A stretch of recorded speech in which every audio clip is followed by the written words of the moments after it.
Hey everyone, welcome to this week's episode of Your Next Business Bestie. My name is Jen Wayborhart and I am your host. And I'm excited to introduce you all to a beautiful human being this week. This is my friend Christy Cole. Hi, Christy. Hi, Jen. So excited to be able to do this with you. Thank you for inviting me. Absolutely. And I saw Christy a couple weeks ago in person, and I was laughing to myself because I was thinking about how I was going to introduce you. And I had never told you this story before. And now I'm going to put it out to the podcast world, which is so funny. So Christy and I actually met in 2019 at the Labor Day. Well, this is actually totally kismet timing. So we're Oh, recording yeah, this very on poetic. August 29th. Yeah, today is August 29th that we're recording it. So we're going into Labor Day weekend. That is Weird. so funny. I can't believe I just realized that. And Christy and I met 5 years ago at the Labor Day liftoff because she was teaching a yoga class. That's not the funny part of it, though. The funny part is that the reason I knew about Christy's class was my ex told me about it because they had worked together. And my ex and I had a pretty tumultuous start where I didn't know if I was his girlfriend for a really like for over a year. And we won't go down that rabbit hole too much, but you can all imagine. So I'm at this yoga class, this beautiful outdoor Labor Day weekend class, and I wanted to introduce myself. And I was like, having this anxiety over how to introduce myself to you, but not because of you at all, but because of my ex, because I was like, I don't, do I say I'm his girlfriend? And I like could like was running through like ruminating the words through my brain. Oh It was no. ridiculous. And then so I Oh, settled on, hi, my name is Jen. I am dating insert X's name here. And I had never told you that story before, but it was such like a I don't know how to gosh. introduce myself to this Yeah. human, Ah. but it's really funny. So, but since then, and we were talking about this before I started recording, Christy and I have gotten to know each other a lot better through Cambio Yoga. And today, August 29th, is actually my last day as I'm going to the sub list, but it's my last day as a regular yoga teacher there. It's part of my simplifying my life this year. So it's just kismet on so many levels that we are recording Yeah. today. But Christy, why don't you tell everybody who you are, what you do, a little bit of the basics? Oh, you're so sweet. Well, as a my formal career is a labor and delivery postpartum nurse, but that is my professional hat. But what I would like to focus on is kind of my what I've done outside of that role. And basically, my job, my purpose in life is to try and leave people better than I found them. So I try to enter a situation or space or interaction with people and leave a little bit of glitter in my wake. And in order to help facilitate that, I've really glommed on to the yogic practice, whether that's personally me, yes, doing the postures and the asana and attending and living that lifestyle, but then also hosting events and classes where I get to share that love with other people who may or may not also be attracted to that and or potentially intimidated by that. And I actually think that that's kind of a magical space where I like to be bubbly and energetic. And so I get to interact with a lot of people, and then they find out, oh, she does yoga. And in theory, I'd like to believe that because I try very hard to not be an intimidating person, that that helps create space for people who maybe don't do yoga or don't do a lot of physical activity to feel welcomed, like, oh, I'm just doing it with a friend, and able to maybe shift something for them. You are an incredibly welcoming person, I will say that. I always get so excited when I see your name pop up that you're registered for my class. So Oh. let's take a journey. Something I haven't shared on the podcast, ironically, is my own yoga journey. And I started yoga in 20, ooh, I think it was like 2013.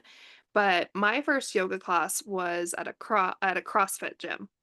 And nothing opposed to CrossFit. It is not me. It is not who I am. People who do it, I think, are complete badasses. But this class was very much a workout yoga class, and I was there Mm, because I thought it would help me lose weight. I was in a really bad body dysmorphia stage of my life. mm. And I remember that the teacher came around and shoved me into half pigeon, like pulled my leg forward and shoved my Oh, torso down. And oh, I was like, okay, very like aggressive. this is how, right? And I was like, but again, I was not there for like all of the other beautiful parts of yoga. I was there for the Yeah. workout. So I'm glad that it opened the doors to yoga. But my real yoga journey didn't start till I moved to Colorado. I practiced off and on in those 7 year, 5 years, we'll call it, whatever. But when I moved here, I had just gone through my breakup and I was like, I am dirt poor. And that's how I found Cambio was it's donation based and that's all I could Yeah. do. So my first Cambio class was the day after Christmas in 2018. So I had just moved here. It was December 26th and I was self-employed, not working much. So I was at the studio 5 or 6 days a week. Oh, wow. And I found that and I did my yoga teacher training through Cambio, all the things. But I remember Austin was running part of yoga teacher training. I think it was on writing, maybe. And I came to this message that my yoga mat was where I found my footing to pull myself out of my depression. And Mm. that's why, like, I never thought I'd be a yoga teacher, right? Like, what? Yeah. But I would love to hear a little bit of your journey with yoga, how you got started with yoga. How did you end up on the mat?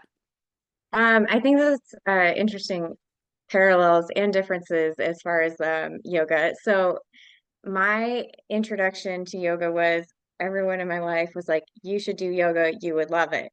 So I brought myself to several different yoga classes at a lot of like big box gyms, not necessarily CrossFit, but more like 24-hour fitness. And like those gyms were great. And they checked a lot of boxes for me at the time. Also, this was like coming out of poor college kid life. And I was like, I don't have any funds.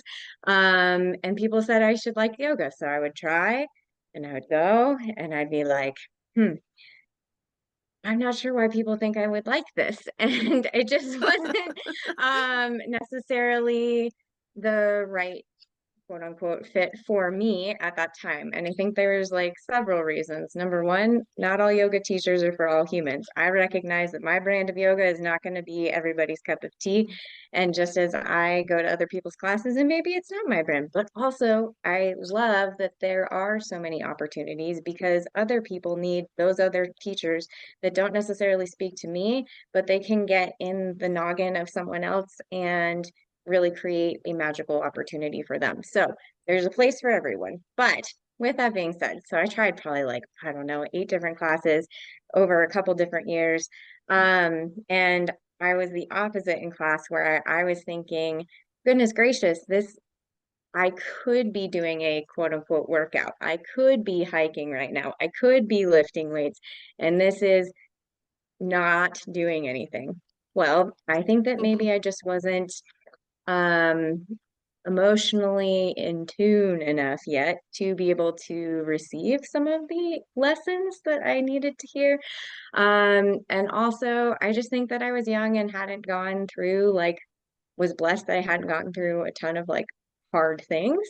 And then some really hard things came up in my personal life, and I was kind of at a loss of how to navigate that. And so going to yoga turned into a different journey and more of a emotional, interpersonal one. And I also happened to find some teachers that I really liked. And I thought, oh my goodness. And now I'm on the opposite end of the spectrum where if I don't do at least an hour today, I'm losing my noggin. So um it's come full circle where I thought, oh goodness, I don't know how people spend time doing this to now, wow, I can't go a day without. And so because this practice has created such a powerful place for me to find, yes, physical exercise, but that's not even really the point of it at this point in my practice anymore, is just being able to find mental clarity and being able to continue to find self-love and to create community. Like I talk with my husband all the time. He's like, my goodness, it is snowing outside. Why in the heck are you driving to a yoga class? You have a computer, you have live stream, you have a mat, you have a warm space. I don't understand. And I often share that like just going to the studio, I don't even have to practice yoga, but like walking over that threshold and just people knowing your name, people coming up and giving you a hug, you going up and giving them a hug, like just seeing someone that you know and locking eyes with them across the room. Um, I just think that that's so cool.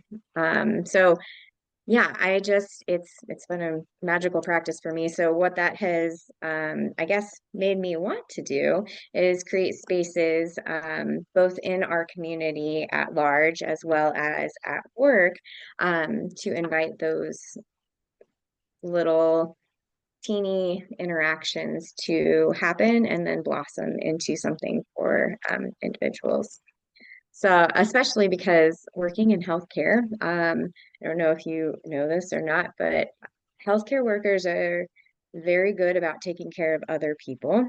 Um, and unfortunately, we are historically horrific about taking care of ourselves. So, about, gosh, 7 years ago now. I had a really amazing boss at the hospital, and I said, "Hey, I found this thing called yoga. I love it. I don't know how you feel about it, but I would really like to become a teacher. And once I do that, I would like to bring that here." And my amazing director, Joel Hanley, she is was a game changer and fought the incredible amount of red tape that you wouldn't anticipate being in a hospital setting to be able to Mm. teach yoga to hospital employees who aren't even on the clock. But it's a process. But she was with me the whole time, and we now have yoga twice a week over at the hospital that I work at, 5:30 to 6:30 a.m. And it's really a treasured space for me to be able to provide this opportunity for my coworkers and to make the healthy choice the easy choice. Yeah. And like also I have this like caveat of like, hey, if you come, you also get a parking space, which is a really hard thing to do at work. So I'm not gonna lie, I think that I sometimes rope people in just because they know they get a parking space if they come to my class. But I'll take it, whatever gets you in the door. And then to be able to have learned that some of these coworkers, because it's all of the departments across the board.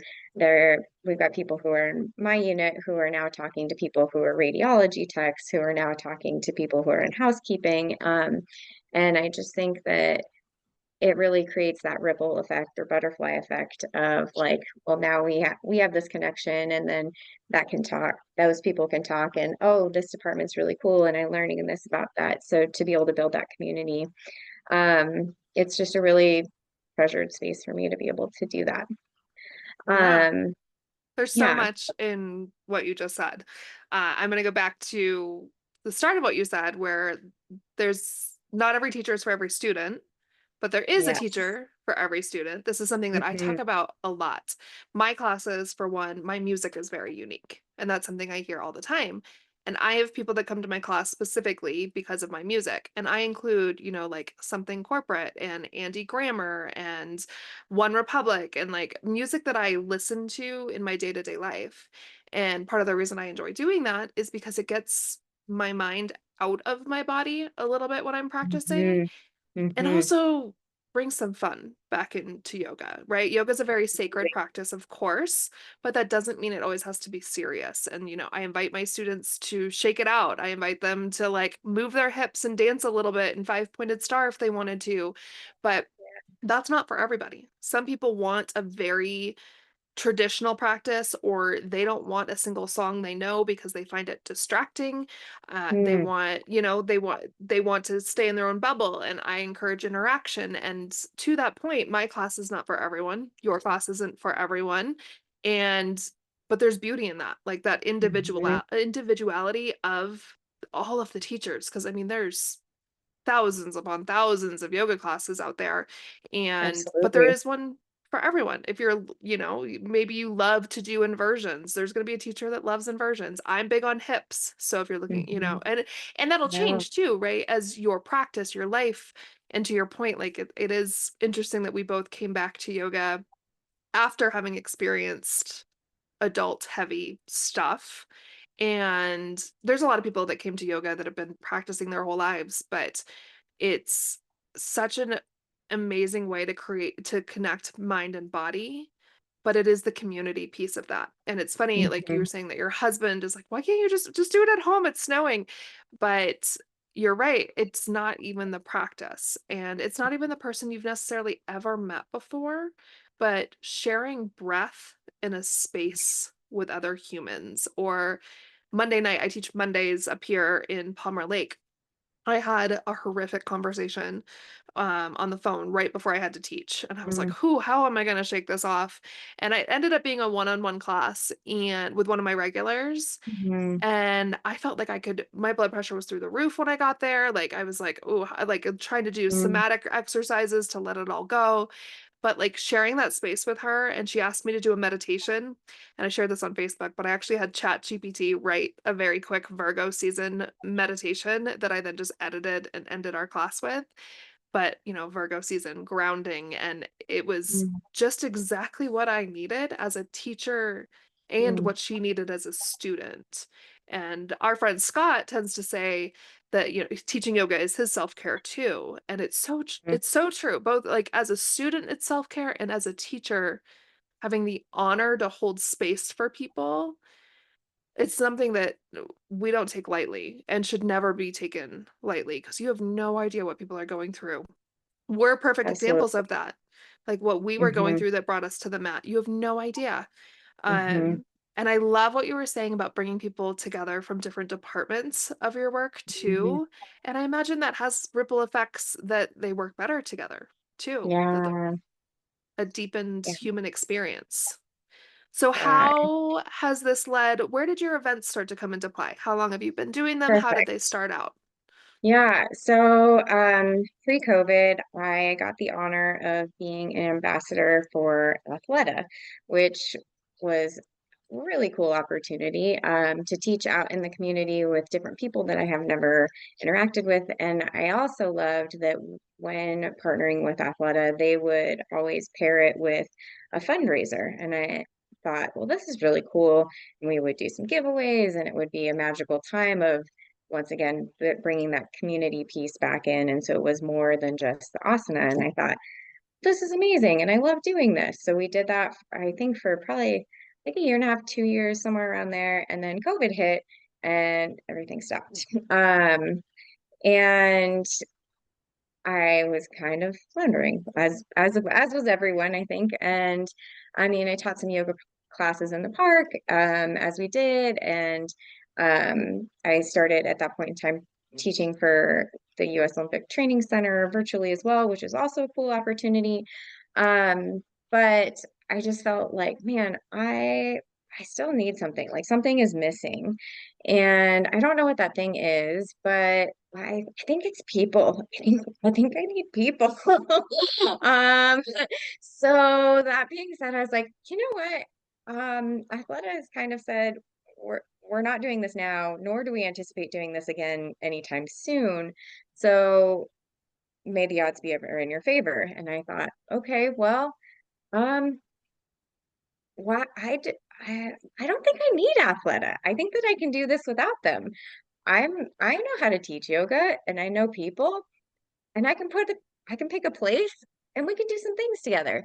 So I've been really blessed to network with different businesses within our community and hold um 3 to 4 annual events where we raise money for insert cause here, whether it's like Trails and Open Space Coalition, whether it's the Ray of Hope Cancer Foundation, so many different opportunities that we've played with before and continue to play with CASA.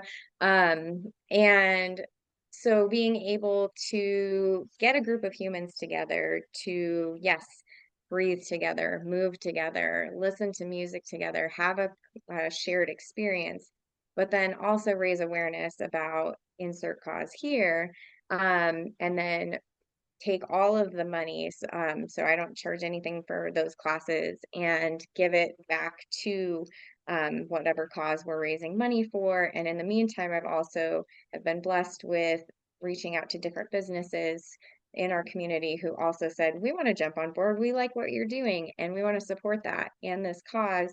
And so they've donated different gift certificates or packages or physical items in order to be raffled off and then given away at the events. So we just raise more money. And the last couple events, we've also been adding food into the mix. So sharing all aspects of all the things and art and some sort of creative craft project too.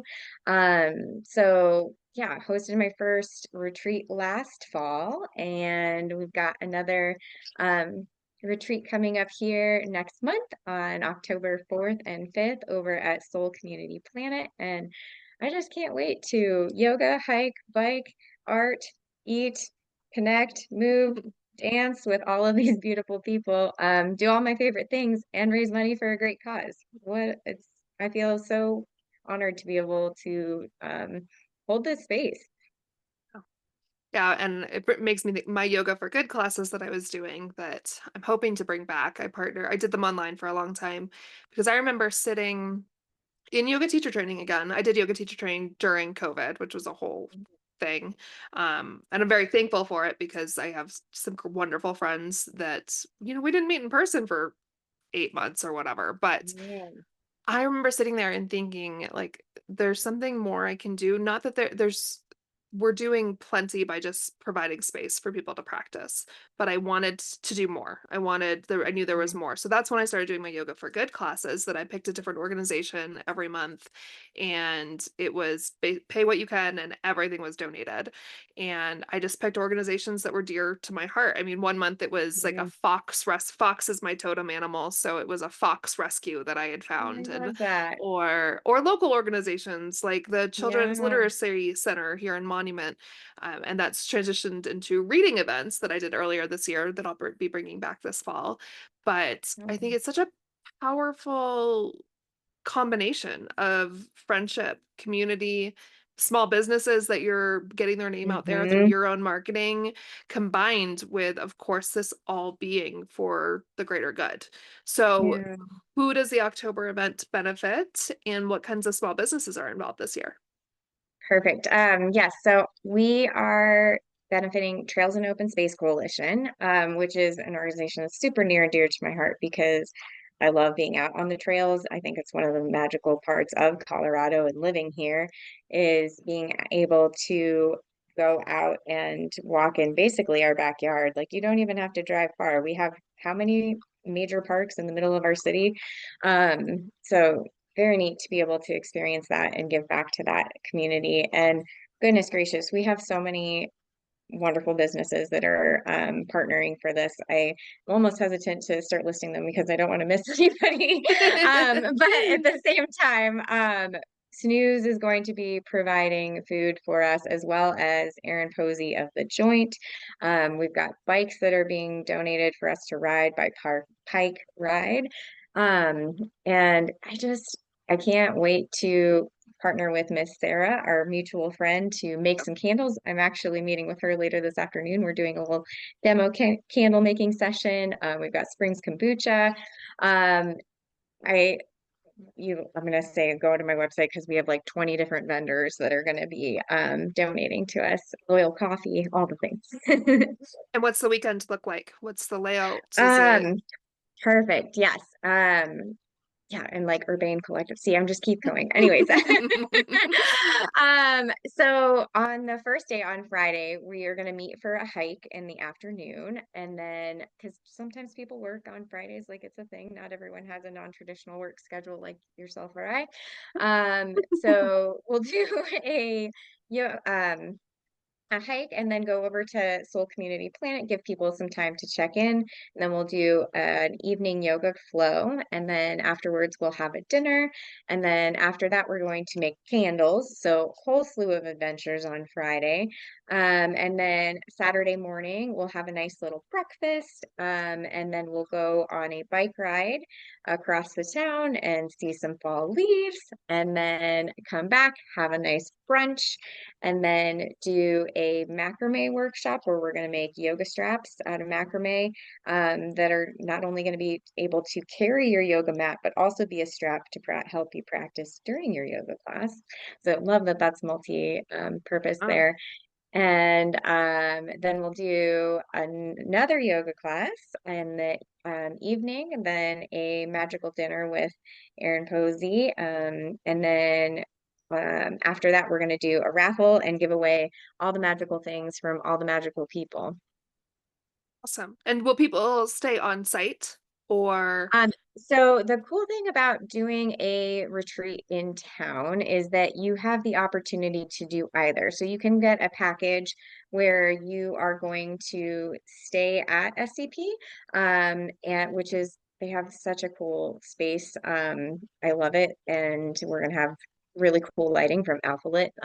Anywho, with that being said, you can stay on site, or you can say, I'm actually just gonna get a day pass and come for the day, do all of the things, and then sleep in the comfort of your own home in the evening. So whatever floats your boat there. But yeah, we've got giveaways that evening from Cambio, from Conscious Living, from Kindle, the photo studio downtown, Higgy Light. We Hitch, Rejuvenate Med Spa, Mountain Equipment Recyclers, Ladyfingers Letterpress, Smeeny Made Wild, Shields. I mean, it's a really amazing lineup. Jewelry Vagabond, Shayla Marin is going to be there. I know you've featured a couple different photographers on Yeah. your podcast here. I work with Shayla quite a bit, and she's going to be there taking photos of our whole weekend, which then we are blessed to have all of those photos afterwards. And that is just included. And just as you were talking about in some of the sessions, like having those non-pose, like you're just doing life, you're just doing your yoga. Hey, you're just eating a delicious pancake right now. And you now have a memory of that that's been captured for all of time. So yeah, it's just the alchemy that we get to co-create during that weekend is a sacred space for me. And Yeah. it just, I guess my goal at the end of the day, if you take one of my yoga classes, is, I mean, yes, we're going to do some physical things, but my goal at the end of it is to brainwash you into believing in yourself. So that's what we're Mm, there for. that's yummy.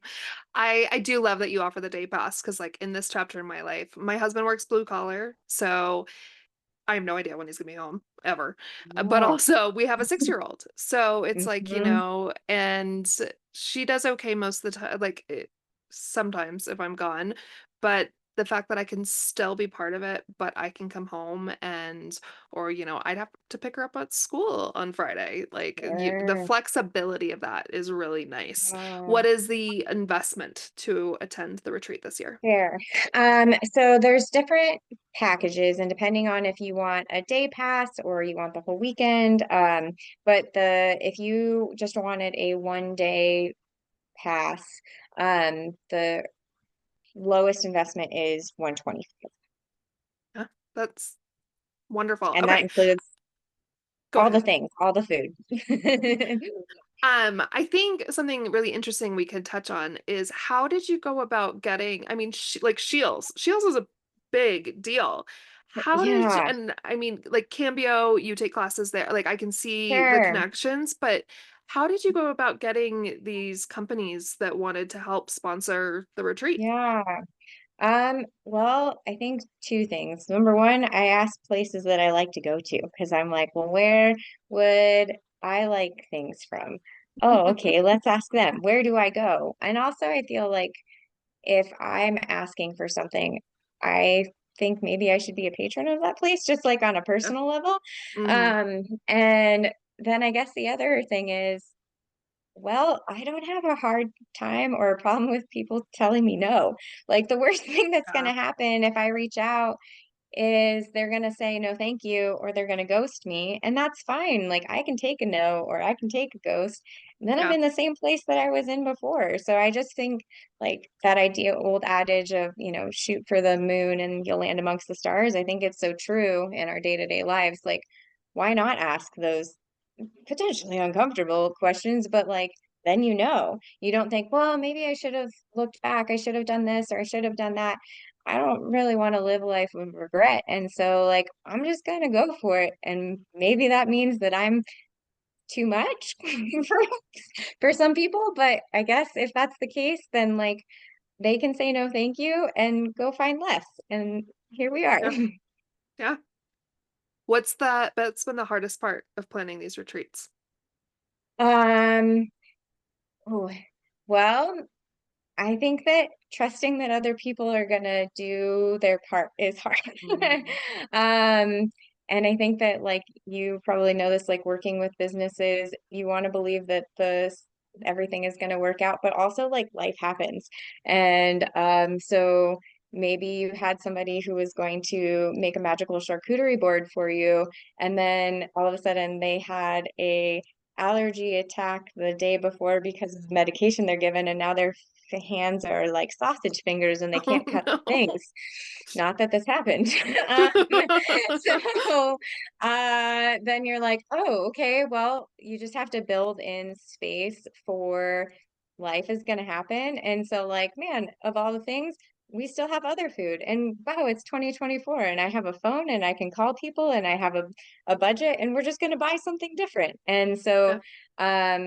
rolling with the punches. But yeah, I think just the unknown, and like Mhm. not having control over everything. And just, I think it's been a really good learning opportunity for me, um because I am such a planner, to be like, well, I can have a plan, but it's not necessarily going to work. So that's been hard for me, but also like a really good growth opportunity. So I'm glad to have had maybe been pushed outside of my comfort zone in order to do so. Yeah, with event planning, it's literally like you can think you have it all covered. I mean, I had a speaker not show at all to Social Media Day Denver this year. She totally ghosted me. But I've done this long enough that I got the vibe and I was kind of a little bit mentally prepared. But then another Mm. speaker had an emergency that morning and couldn't be there. Oh, The Mile High Mastermind that I help my former boss run, we had a speaker have a stroke right before he was supposed to go on my but goodness. nobody knew until he was literally standing in front of people, but we're like looking at each other, we're like, something is wrong. Sure enough, Oh yep, my he had a minor goodness. stroke while he was in front of our group. And it's literally like, if you're going to take on planning events, whatever scale, a day long Yeah. event, a weekend long, you're Hmm. never going to know what's going to go wrong, and you have to be willing to pivot. And that's been a Yes. topic that's come up a lot on the podcast, is as entrepreneurs we have to pivot all the time, you both because of internal stuff and external. But man, with event planning, it will loosen up your type A Yeah. ability big time. You have to be able to just shift. And okay, Yes. we have to figure out other food. Or for us, it was like, okay, so our speaker is headed to the hospital. I guess I'm gonna speak now. And that's usually what ends up happening at Mhm. mine, is I usually end up just Mhm. speaking. But Yeah. um yeah, it's a nice lesson from the universe of like, oh, you think you have control of everything? No, Mhm. No. no, no, you don't. So where can people find more about not just the October event, but you do a couple events a year. Where can they find more Yeah. about your events and you and all the things? Perfect. I think probably the easiest thing is on my Instagram, because that's like the most up to date of all the things. So I'm at urban.veggie on Instagram, and or my website, which is urban veggie as one word .weebly.com. And I know Jen's great about putting all this stuff in the show notes, so I'm not super worried about spelling all that out. But yeah, Instagram is probably the easiest way to connect with me. And I just put like a daily posting out and share a little bit of what's inspiring me for the day or motivating for me for the day. And yes, a lot of it tends to be sparkly or glittery or positive, but also, some of it is like, oof, man, that we're going through a thing right now. And I think Glennon Doyle was the one who Mm. said that like life is beautiful and life is brutal. And so life is fruitiful. And I think that that's such a powerful statement. And I just want to be able to hold space for both, and celebrate the magical times and help you through the tough I love Glennon Doyle. Untamed is like one of my times. favorite. I need to reread it because I wasn't a mom when I read it the first time. Mhm, And it, even if you're not a mom, I found it incredibly mhm, powerful when I first read it, whatever year it came out. I don't, time is not a real thing, I've decided. But I listened to it on Audible and I think I need to mhm, maybe that will be one of my next Audible reads. I was thinking mm. about that recently. But anything else you want to share, friend, about yoga, about your events? Community. No, Awesome. I just hope that I have the opportunity to meet some of you, your viewers, and be able to continue to share this space. Awesome. Well, thank you so, so much, Christy. I appreciate you. Thanks I do again. believe everything happens for a reason, no matter how cliche it is. And the fact that we randomly met, like it's so easy to focus on the negative of things, but like if that relationship hadn't happened, there's so many people that I wouldn't have met. And I'm so grateful Mhm. for the time. And I'm so grateful to have met you through him. And even though I had no idea how to introduce myself to you. So I for got you. for everyone listening, if you're interested in finding out more about me, what I do as a creative strategist, or if you're interested in being a guest on the podcast, you can find me on Instagram at Life Jen's Way, or you can email me at jen@jensway.com. Two N's on Jen always. And thank you again, Christy. I appreciate you. I adore you. I have no doubt I will see you soon, either on the mat or off. And for everyone listening, I hope you have a wonderful week, and I'll talk to you next time on Your Next Business Bestie. Thanks, guys.